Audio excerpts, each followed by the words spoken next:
Hello friends, captain Marvel നമ്മുടെ തിയേറ്ററുകളിൽ നിറഞ്ഞ സദസ്സിൽ പ്രദർശനം തുടരുന്ന പുതിയ ഇംഗ്ലീഷ് പടമാണ്. ഞാനിത് റിലീസ് ദിവസം തന്നെയാണ് കണ്ടത്. തിരുവനന്തപുരത്തും കൊച്ചിയിലുമൊക്കെ ആദ്യ ദിവസം ടിക്കറ്റുകളെല്ലാം തന്നെ അഡ്വാൻസായി വിറ്റുപോയ അവസ്ഥയായിരുന്നു. ശരിക്കും ഒരു സൂപ്പർ സ്റ്റാർ ചിത്രത്തിന് കിട്ടുന്ന അത്രയും അറ്റൻഷനാണ് ഇപ്പോൾ കേരളത്തിൽ മാർവൽ കോമിക് സിനിമകൾക്ക് കിട്ടുന്നത്. ലക്ഷക്കണക്കിന് മലയാളികളാണ് ഈ ചിത്രങ്ങൾ ഇറങ്ങാൻ വേണ്ടി കാത്തിരിക്കുന്നത്. വളരെ ഫ്രഷ് ആയിട്ടുള്ള ഓഡിയൻസിന് വേണ്ടി ചില കാര്യങ്ങൾ നമുക്ക് ആദ്യം പറയാം.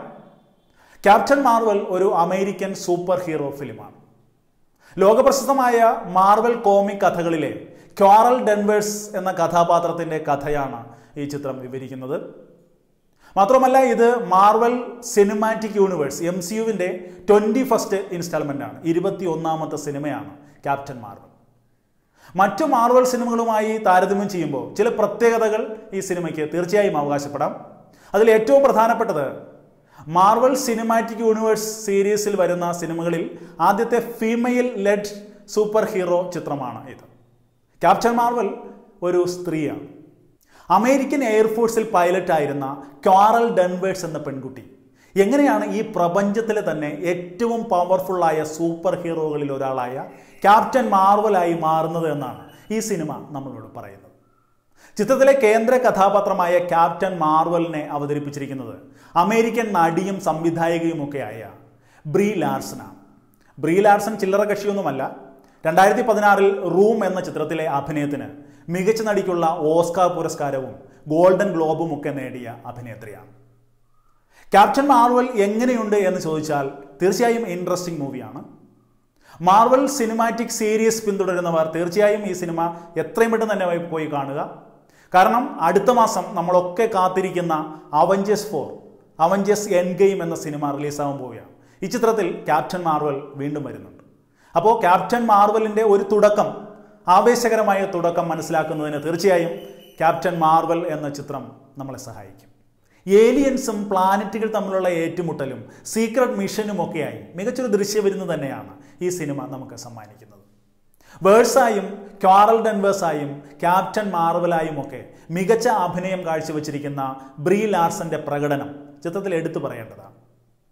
ഭൂതകാലത്തിൻ്റെ അവശേഷിക്കുന്ന ഇടയ്ക്കിടെ മുറിഞ്ഞുപോയ ഓർമ്മകളും ഉള്ളു നീറ്റുന്ന വിരഹവും ഒറ്റപ്പെടലുമൊക്കെയാണ് ഇന്ന് ക്യാപ്റ്റൻ മാർവലിനെ ഭൂമിയുമായി ബന്ധിപ്പിക്കുന്ന ഘടകങ്ങൾ. ഷീൽഡിൻ്റെ ഫ്യൂച്ചർ ഡയറക്ടർ നിക് ഫ്യൂറിയായി സാമുവൽ ജാക്സൺ പ്രധാന വേഷത്തിൽ തന്നെ ചിത്രത്തിലുണ്ട്. സാമുവൽ ജാക്സൺ ഒറ്റക്കണ്ണനായി മാറും മുമ്പാണ് ക്യാപ്റ്റൻ മാർവലിൻ്റെ ട്രാൻസ്ഫോർമേഷൻ സംഭവിക്കുന്നത്. മാർവൽ കോമിക്കുകളിലെ സൂപ്പർ വില്ലൻ ടീമായ സ്റ്റാർ ഫോഴ്സ് ഈ ചിത്രത്തിലുണ്ട്. സൂപ്പർ ഇൻ്റലിജൻസിനാൽ നിയന്ത്രിക്കപ്പെടുന്നതാണ് സ്റ്റാർ ഫോഴ്സും സൂപ്പർ ഇൻ്റലിജൻസും ഒക്കെ ഇതാദ്യമായാണ് ഒരു മാർവൽ സിനിമയിലേക്ക് കടന്നു വരുന്നത്. ഈ സിനിമയിലെ ഭൂരിഭാഗം ഏറ്റുമുട്ടലുകളും മറ്റ് പ്ലാനറ്റുകളിലും സ്പേസിലുമൊക്കെ ആയിട്ടാണ് നടക്കുന്നത്. അതുകൊണ്ട് തന്നെ മറ്റ് മാർവൽ സിനിമകളുമായി താരതമ്യം ചെയ്യുമ്പോൾ കുറച്ചുകൂടി അപ്ഡേറ്റ് ആയിട്ടുള്ള ഒരു ആസ്വാദനമാണ് ഈ സിനിമ പ്രേക്ഷകരിൽ നിന്നും പ്രതീക്ഷിക്കുന്നതെന്നാണ് ഞാൻ വിലയിരുത്തുന്നത്. അതുകൊണ്ട് തന്നെ എല്ലാത്തരം പ്രേക്ഷകർക്കും പ്രിയതരമായ ഒരു സിനിമയായി മാറാനുള്ള സാധ്യത ക്യാപ്റ്റൻ മാർവലിനെ സംബന്ധിച്ച് ഇല്ല. പക്ഷേ ഗംഭീരമായ ഛായാഗ്രഹണവും VFXും ഗ്രാഫിക്സും ഒക്കെയാണ് സിനിമയ്ക്കുള്ളത്. ബെൻ ഡേവിസ് ആണ് ഈ ചിത്രത്തിന് ഛായാഗ്രഹണം നിർവഹിച്ചിരിക്കുന്നത്. ടർക്കിഷ് അമേരിക്കൻ മ്യൂസീഷ്യനായ പിനാർ ടോപ്രാക്കാണ് ചിത്രത്തിന് സംഗീതം പകർന്നിരിക്കുന്നത്. ഇതൊരു 3D സിനിമയാണ്. മികച്ച ടെക്നിക്കൽ പെർഫെക്ഷനുള്ള തിയേറ്ററുകളിൽ നിന്ന് തന്നെ ചിത്രം കാണാൻ ശ്രമിക്കുക. നല്ലൊരു ദൃശ്യാനുഭവമായിരിക്കും. ക്യാപ്റ്റൻ മാർവലിന് ഞാൻ നൽകുന്ന റേറ്റിംഗ് 3.75 ഔട്ട് ഓഫ് 5 ആണ്. എൻ്റെ റിവ്യൂ ഇഷ്ടപ്പെട്ടിട്ടുണ്ടെങ്കിൽ ഇത് പരമാവധി ഷെയർ ചെയ്യുക.